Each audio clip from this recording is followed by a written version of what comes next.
Salut mes amis, j'espère que vous allez bien. Mes amis, j'ai tout noté. D'accord, j'ai tout noté. Ah bah voilà, je vais vous présenter une pièce ou une courte pièce de théâtre sur la façon dont les musulmans, d'accord les amis, et les chrétiens sont tués en France. D'accord.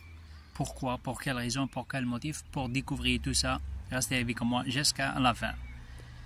D'accord les gars, je répète, je vais présenter une courte pièce de théâtre sur la façon dont les musulmans et les chrétiens sont tués. C'est-à-dire ils ont assassiné, d'accord, ils ont ramené des agents de Mossad et des sionistes pour assassiner et tuer des chrétiens et des musulmans en même temps, en France, d'accord. Après, ils n'ont pas trouvé les coupables.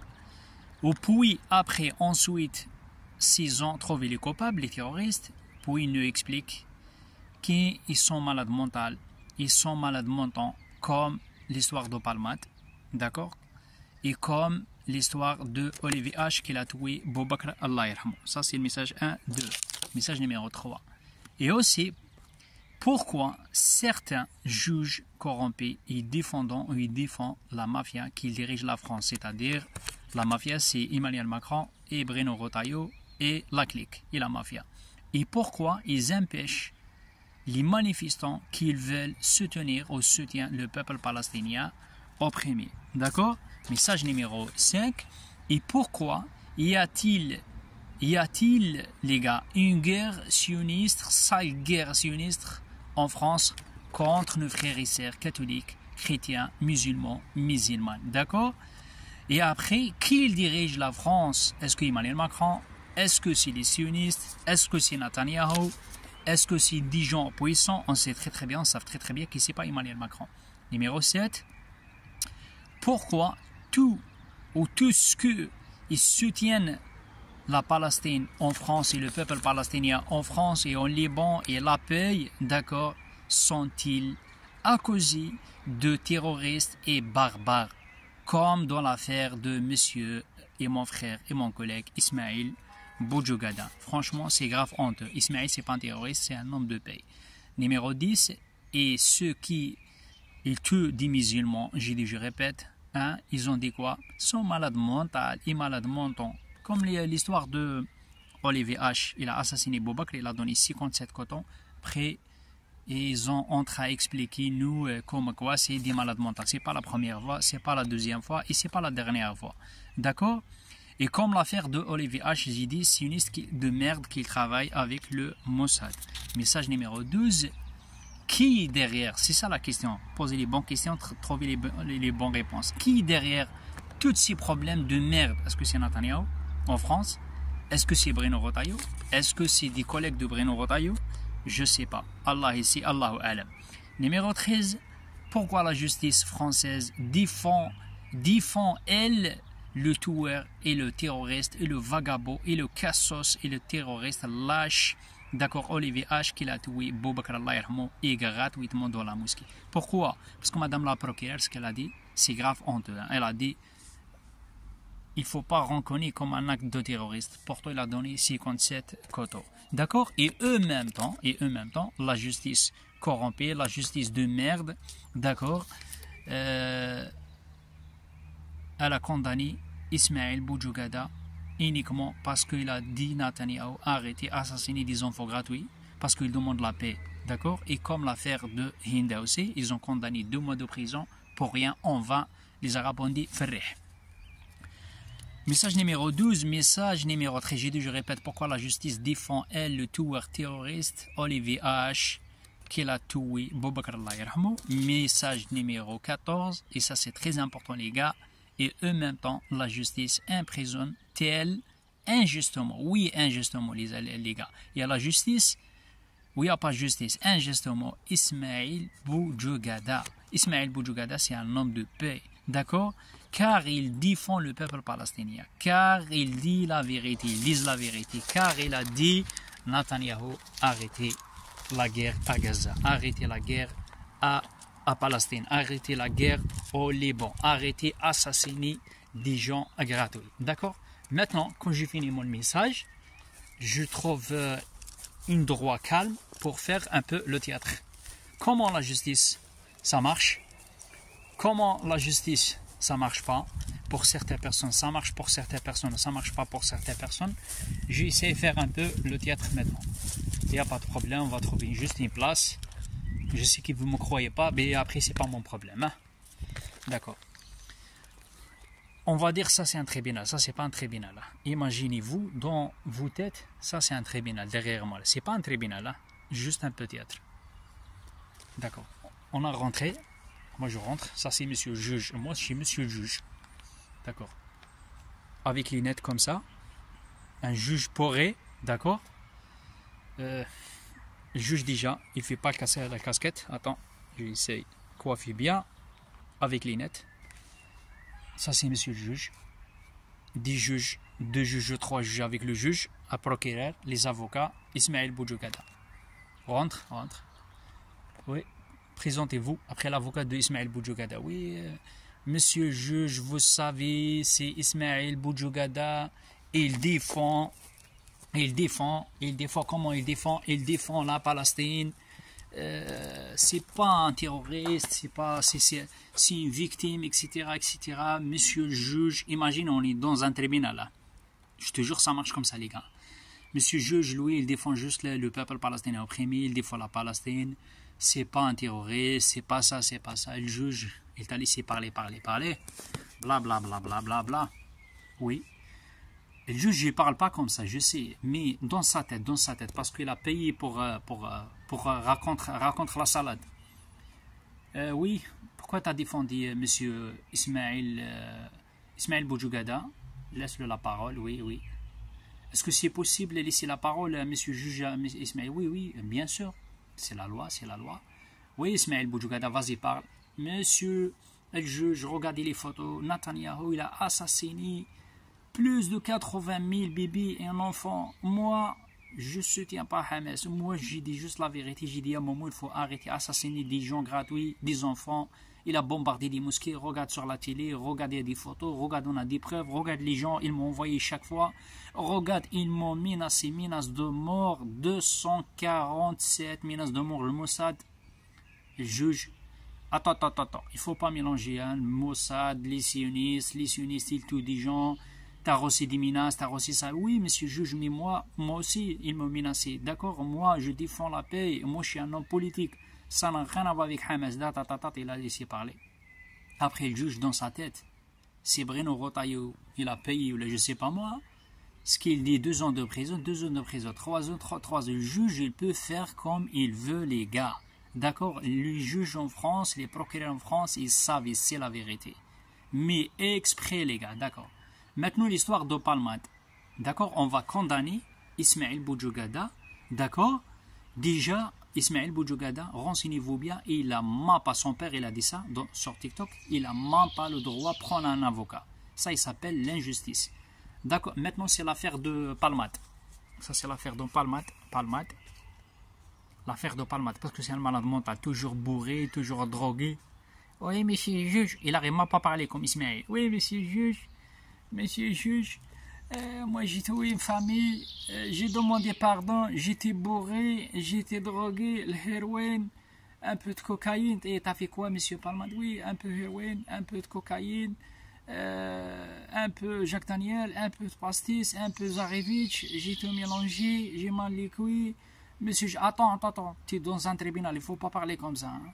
Oui, monsieur le juge, il bègue parce que c'est un gars bourré, d'accord? Après, monsieur le juge, tu sais, tout s'est réglé, les gars, hein, question de l'argent, niveau de l'argent, et parce que Palmade, il connaît des choses sur Emmanuel Macron, sur le gouvernement. Tout ça passe par téléphone. Après, il n'y a pas de problème. Libérez-le. Le mec, Palmade, il n'a rien fait.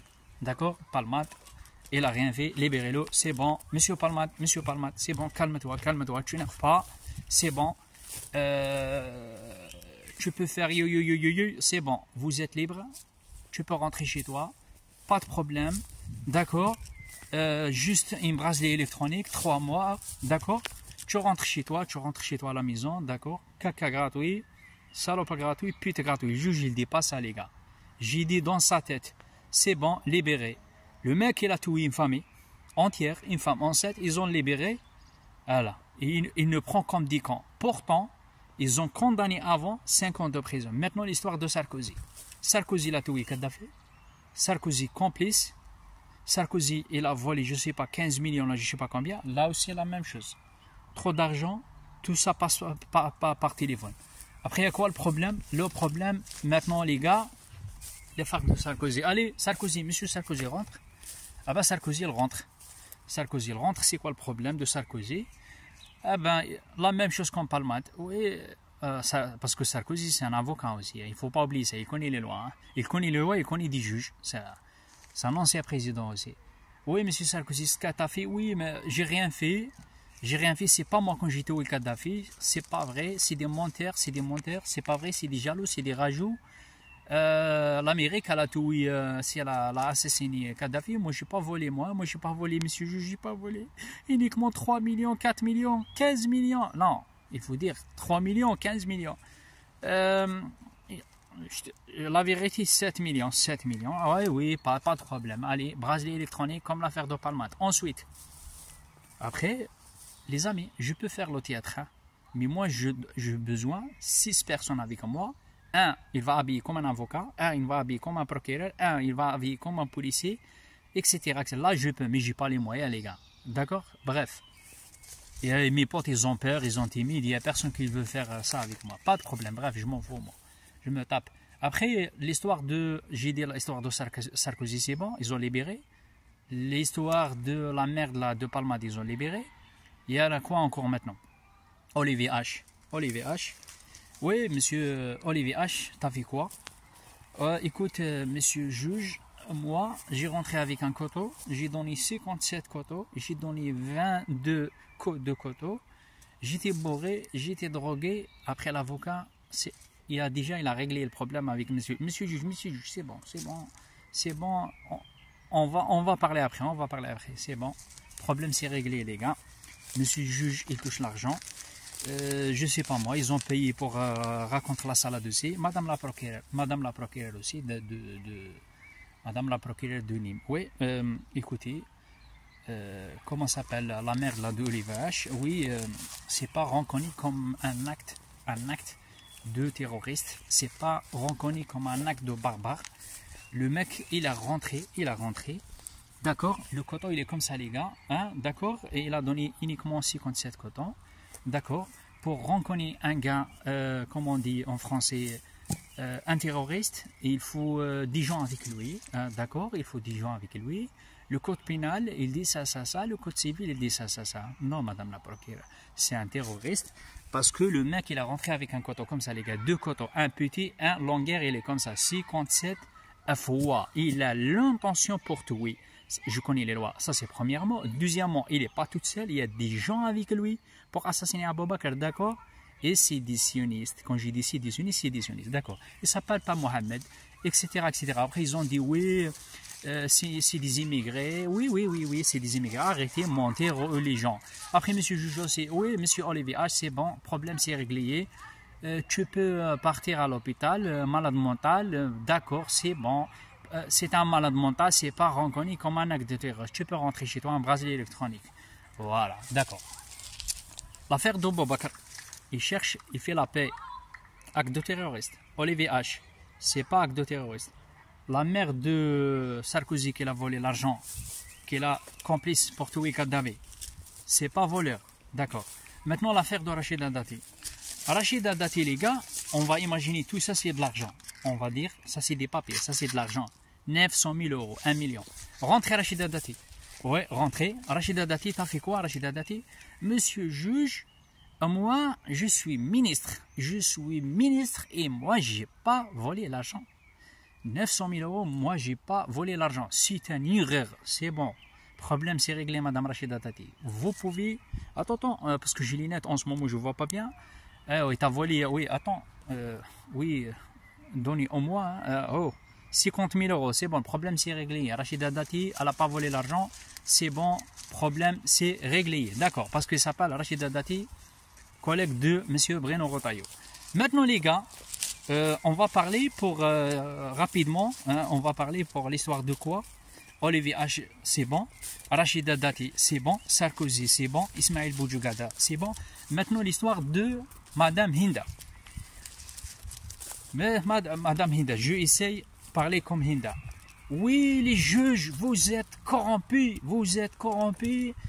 Pédocriminalité, arrêtez de voler les gens. Arrêtez de kidnapper les gens.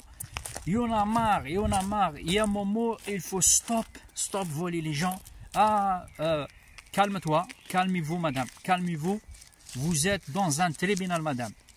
Ah putain, madame, toi tu parles trop, hein. Mais monsieur le juge, j'ai 3 enfants, monsieur le juge. Est-ce que vous avez des enfants, vous? Est-ce que vous avez des enfants? Est-ce que tu as une conscience? Est-ce que tu arrives, vous avez dormir le soir? Tu m'as enlevé mes enfants, mes yeux, mes sentiments. Monsieur le juge, lui, il parle pas comme ça, juste la façon de parler. Hein. Dans son cœur, il dit ça. On y s'en fout. Allez, mets-le derrière les barreaux, pardon, 2 mois de prison. La prochaine fois, tu es dans un tribunal, il faut respecter les règles. Ça, c'est les règles. Il ne faut pas crier dans un tribunal. Comment il ne faut pas crier, madame, monsieur le juge ou madame le juge? Elle a perdu, 3 enfants. Prends pas les gens comme des cons. J'ai dit, je répète les gars, quand j'ai dit la justice, ça ne marche pas en France. Vous me croyez ou vous ne me croyez pas, c'est pas mon problème. Moi, je peux prouver avec 400, 500 des vidéos. L'histoire de Hinda. L'histoire, Hinda, elle défend pas, elle veut récupérer ses enfants. Ça, c'est numéro 1. Numéro 2, elle défend toutes les victimes en France, c'est-à-dire tous les enfants. Elle a raison, elle a dit la pédocriminalité. Elle a raison. Les gars, en 2024, les chiffres, presque 40 000 enfants mineurs disparus en France. La question qu'il faut poser, les gars, c'est qu'ils volent des enfants. C'est qu'il a kidnappé des enfants. Est-ce que c'est l'Algérie? La réponse est non. Est-ce que c'est les Arabes? La réponse est non. C'est que c'est des mafias, les gars. C'est des mafias. Il y a des mafias pour voler des enfants. À cause de ça, ils ont dit, tu fermes là. L'Asie, c'est de l'arnaque. Quand ils ont volé des enfants, kidnappé des enfants, l'assistance sociale, elle touche 2 000 € par mois. Par mois. Oui, les gars, par mois. Ils touchent l'argent, les gars. Question de l'argent, d'accord? Voler des enfants, kidnapper des enfants, ramener des agents de Mossad pour tuer des gens gratuits, assassiner des gens, salaire de préservatif de merde. Macron, il ne veut pas augmenter le salaire. Bruno Retailleau, il veut faire la guerre avec l'Algérie. Emmanuel Macron, il veut faire la guerre avec la Russie. Tuer des gens gratuitement. Qu'on dise la vérité. Gabriel Attal, il a dit il faut fermer TikTok, les réseaux sociaux.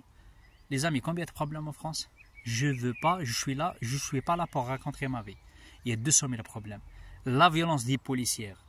Les manifestants, on va empêcher les manifestants. Soit les gens qui soutiennent la Palestine, soit les gens qui soutiennent la réforme de retraite, soit arrêtez. Un policier, il frappe, il trongle un enfant de 11 ans. Après, quand on parle, oui, arrêtez de parler, il ne faut pas parler. Quand on soutient les gilets jaunes, il ne faut pas parler. Quand on dit Macron, il faut augmenter le salaire de 1 000 €, il ne faut pas parler. Quand on dit stop, voler des enfants, il ne faut pas parler. Ferme-la. On est en France, on n'est pas là à la Corée, les gars. Essayez de partager. Je vous aime, les gars. Bonne soirée. Désolé si j'ai bégayé un peu. Je suis fatigué. Ciao, ciao, les gars. En réalité, je sais pas où va la France, avec ses obsessions permanentes autour de l'islam et des musulmans. On a tout eu. Je vais énumérer quelques points qui me paraissent totalement fous. On a évoqué, il n'y a pas très longtemps, l'abaya. Gabriel Attal, à l'époque ministre des Affaires scolaires et d'éducation nationale, est allé aux 20h de TF1 nous parler de l'interdiction de l'abaya. Je sais pas si tu imagines, il y avait 162 filles qui étaient concernées sur 12 millions d'élèves, alors qu'on a des profs absents, non renouvelés, un échec scolaire, des gamins qui rentrent en 6e qui savent pas lire et écrire. Ensuite, on a eu, pendant les périodes de Ramadan, la pénurie d'huile. Et maintenant, la pénurie d'œufs. L'année prochaine, je sais pas ce que ce sera, on va nous en inventer une autre. C'est l'islam, c'est le Ramadan. Attention, ils sont allés dévaster les rayons. Ensuite, il y a eu les boucheries halal. Il n'y a plus de boucherie traditionnelle française. Il n'y a que des boucheries halal. Donc, il y a une revendication du halal en France qui se développe. Attention, c'est le bras armé de je ne sais quel courant extrémiste, islamiste. Le fait qu'on mange halal, on est potentiellement islamiste, frères musulmans ou je ne sais trop quoi. Donc, de la folie pure là encore. Alors que c'est le rapport économique de l'offre et de la demande. Mais on en fait tout un cinéma. Pourtant, il y a des boucheries cachères. Hein. Donc là, ça pose pas de problème. Des magasins cachères. Donc là, ça pose pas de problème. Là, on a eu la pause dans les matchs de football de Ligue 1 pour le Ramadan, 30 secondes. Hein. Tu prends une date, tu bois un verre d'eau. C'est un scandale. Mais vous vous rendez compte, entorse à la laïcité. Alors je vois pas en quoi il y a entorse à la laïcité. Les joueurs de foot, donc ils sont dans des clubs privés, ils se rencontrent, donc faire une pause de 30 secondes, comme ça c'est dans tous les pays européens. C'est du bon sens. On n'est même pas dans une démarche qui est une démarche de prosélytisme. Les écoles, j'en ai parlé, 7220 écoles catholiques, 300 écoles juives, une dizaine d'écoles pour les musulmans, 8 millions de musulmans en France, et plus d'écoles sous contrat. Les dernières ont été mises à mal. Hanouka à l'Élysée, donc la fête juive Hanouka à l'Élysée, grand bien lui fasse au président de la République s'il veut faire Hanouka à l'Élysée, nous on n'a aucun problème, hein, j'ai pas de souci avec ça, hein, je veux dire, mais le ministre de l'Intérieur, il va pas faire le ftour à la mosquée de Paris. Ah ben non, il faut pas faire le ftour à la mosquée de Paris, c'est une entorse à la laïcité. Par contre, on fait Hanouka à l'Élysée, il n'y a pas d'entorse à la laïcité. J'ai entendu des députés RN, Rassemblement National, extrême droite française, dire si nous sommes élus demain, nous allons interdire le voile sur la voie publique, dans la rue. Mais il y a une haine de cette religion aujourd'hui en France. Et disons-le, moi je mets les pieds dans le plat. En fait, on nous sort une polémique chaque semaine. On ne traite aucunement des problèmes structurants de la société française. Tu as vu, toi, des politiques faire des propositions sur le pouvoir d'achat, des propositions pour que les retraités qui touchent 1000 € par mois, qui survivent, qui n'en peuvent plus alors qu'ils ont travaillé toute leur vie, puissent vivre mieux? Aucune. Tu as vu des propositions sur les 300 000 personnes qui dorment dehors en France, SDF, et dont beaucoup sont des enfants et des gens de plus en plus jeunes? Aucune proposition. Le mal logement, aucune proposition. En fait, ils ne font des propositions sur aucun sujet structurant, structurel, qui dépasserait les origines, qui dépasserait les appartenances confessionnelles. Ils sont sur une obsession sur la religion. Où va la France? Tu me poses la question. Si elle continue dans cette direction-là, on va dans le mur. 38 477 enfants mineurs ont disparu en 2024. 38 477, 105 enfants par jour en 2024, en France, chez nous. Aucun média n'en parle. Quand je vous parle de réseau, voilà. Vous pensez qu'on parle de quoi? On parle évidemment d'enlèvements parentaux, mais c'est un tout petit pourcentage. Je vous le dis, ce sont des réseaux, ce sont des mineurs. Je traite ça en off. Je peux pas en parler sur les réseaux, j'en ferai un documentaire et c'est promis. Je parle avec des parents dont les enfants sont partis dans des réseaux de vente de ça. Dont une maman qui était complètement effondrée au sol dans sa salle de bain et qui m'a dit « Sarah, c'est fini, j'ai perdu ma fille ». Elle était à l'ASE. Elle a commencé dans ce réseau, malgré elle, évidemment c'est une mineure, quand elle avait 11 ans. Sa mère est allée la chercher. Elle n'a pas eu peur. Malheureusement, la petite est tellement traumatisée, parce que c'était à peu près, 10 clients par jour, traumatisée, que du coup, elle n'a pas eu le choix, elle y est retournée. C'était soit ça, soit ils s'en prenaient à sa famille. Après, il y a des vraies disparitions d'enfants qu'on ne va pas retrouver, pour d'autres raisons. Mais là aussi, c'est minime. Oh, 38 000, allez, j'arrondis 39 000. Et on nous parle de quoi dans les médias? Moi, c'est ça qui me saoule. Où sont ces enfants? Qui sont ces enfants? Pourquoi on ne voit pas leur visage dans les médias? Qui sont-ils? Ce sont des enfants, des mineurs de moins de 18 ans. Oh, la France, réveillez-vous. 38 477 enfants. Des enfants, ça pourrait être le vôtre. Pourquoi ils sont derrière notre cul et pas derrière les mères qui sont condamnées pour V, d'accord? Pourquoi ils ne sont pas derrière les pédocriminels? Mais même ces juges, parce qu'écoute, ces juges, elles sont criminelles. Elles sont criminelles, ces juges. On va les citer une par une. Comment elle s'appelle, celle-là? Comment elle s'appelle, ta juge? Tu veux pas le dire? Mais moi, je pense qu'il est important qu'on demande à la police d'arrêter ces criminels. Ce sont des criminels. Il y a une juge qui a envoyé les 3 enfants d'Inda chez le père maltraitant. C'est une criminelle. Il y a une juge qui envoie tes 4 enfants. c'est une criminelle. Il y a une juge qui fait que je ne vois pas mon fils depuis 1 an, c'est une criminelle. Il y a une juge qui a dit à Emmanuel, qui a reçu un papier comme quoi on lui libérait ses enfants, il lui envoie un papier 5 jours après pour dire le contraire. Ce sont des criminels. La police, vous devez arrêter ces gens-là aujourd'hui. Exactement, c'est tout ce qu'on demande. Les que juges. La police agit pour sortir nos enfants de ce trafic d'enfants et de ces réseaux pédocriminels. Ça suffit. Et attendez, on applique la vraie loi de la justice. Oui, merci.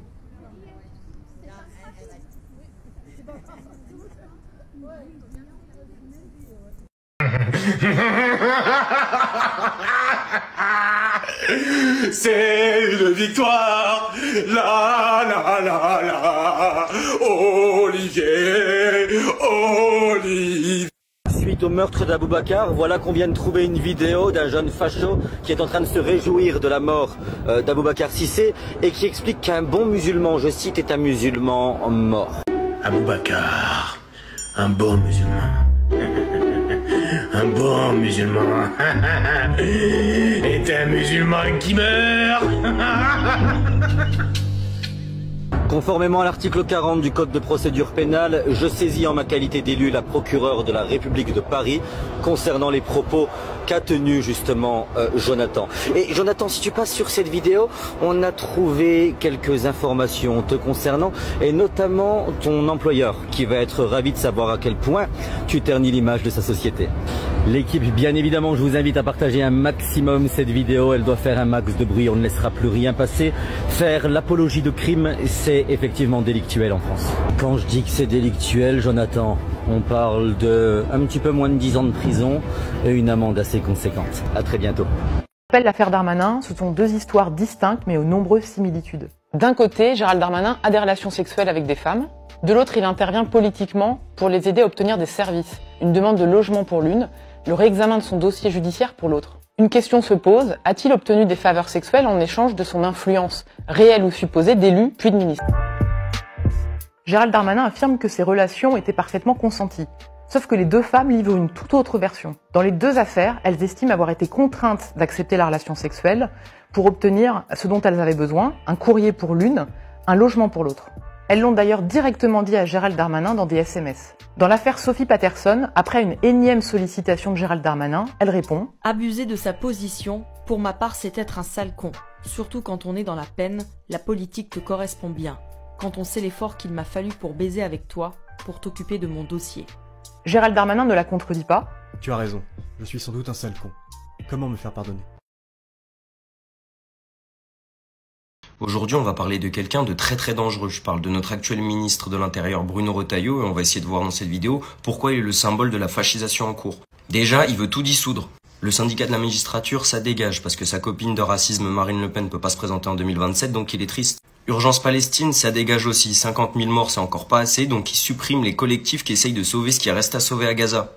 La Jeune Garde, organisation antifasciste, ça dégage aussi, mais bon, là au moins il y a de la cohérence, c'est que quand t'es fasciste, bah t'aimes pas les antifascistes. Oui, mais Vilaine, ils sont violents les antifas. Mais les antifas, ils sont violents avec qui? Avec des groupuscules de nazlards qui sortent la nuit dans les rues pour tabasser tout ce qui n'est pas blanc. Et que fait la police? Rien, parce que de toute façon, ils en ont rien à faire et ils sont même d'accord avec ça. Donc faut bien que quelqu'un fasse le travail, non?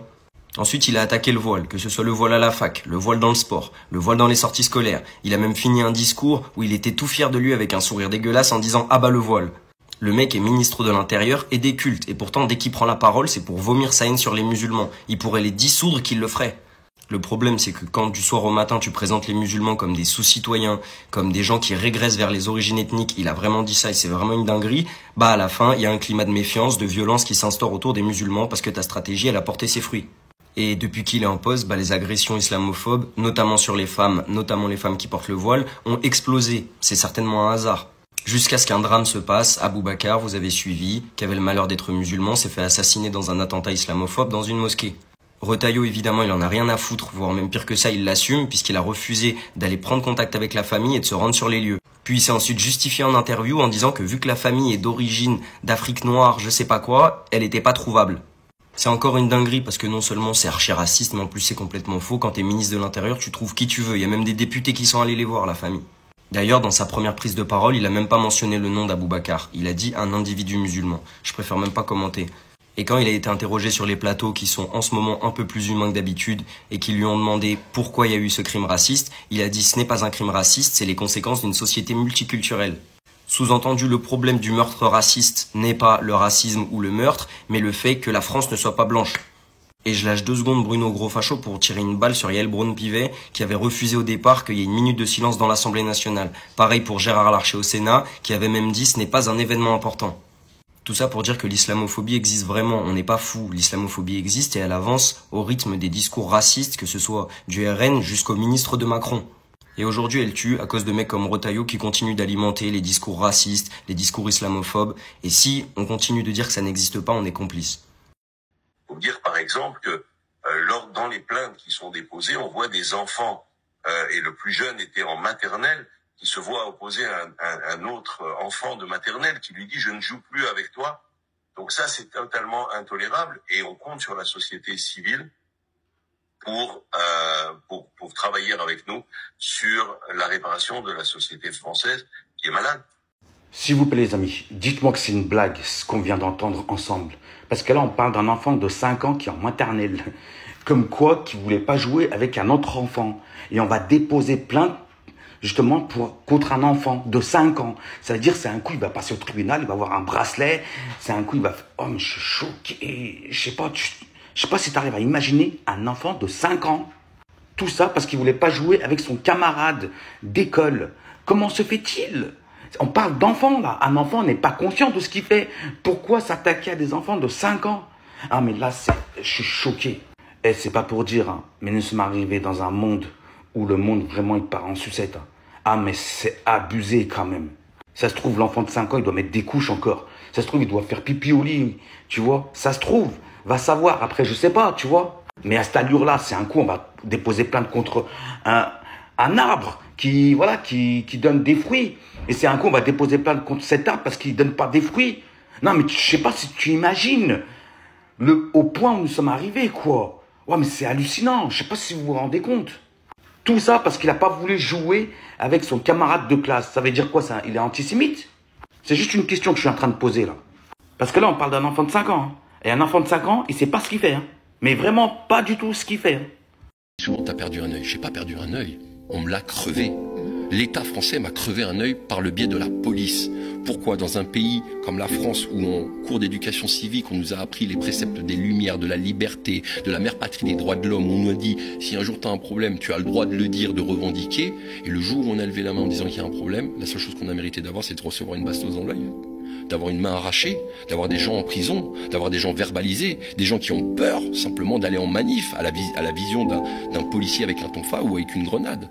Et c'est ça qui est triste aujourd'hui. C'est peut-être le plus grand désarroi que j'ai aujourd'hui dans ce pays, de voir que cette fameuse démocratie n'existe pas, en tout cas quand elle ne sert pas les puissants. Parce que je commence à en avoir marre d'être sali, dégueulassé, alors que je suis juste un honnête citoyen qui porte aujourd'hui le prix de la violence et qui a nullement envie d'appeler à la guerre. Parce que les seuls qui déclarent la guerre aujourd'hui, à défaut de répondre aux questionnements et aux revendications des gilets jaunes, c'est le gouvernement. Le seul qui utilise des armes de guerre aujourd'hui, c'est le gouvernement. Le seul qui utilise des grenades avec 25 grammes de TNT alors que l'armée s'entraîne avec des grenades à 7 grammes, qui pètent déjà des pieds, faut le savoir. Qui fait la guerre à qui aujourd'hui? Donc les gens me regardent et qui voient ça. La première chose qu'ils me disent, c'est moi je veux pas en manifestation, monsieur Rodriguez. Je suis chauffeur de métro, moi. Je m'en crève un œil, je perds mon boulot, comme j'ai perdu le mien. Parce que pour le coup, moi j'avais fait le précepte macronien, j'avais traversé la rue. 20 ans dans le commerce, 20 ans dans les grandes surfaces, je décide de devenir plombier, au bout de 6 mois il me met une bastos dans l'œil, j'arrête.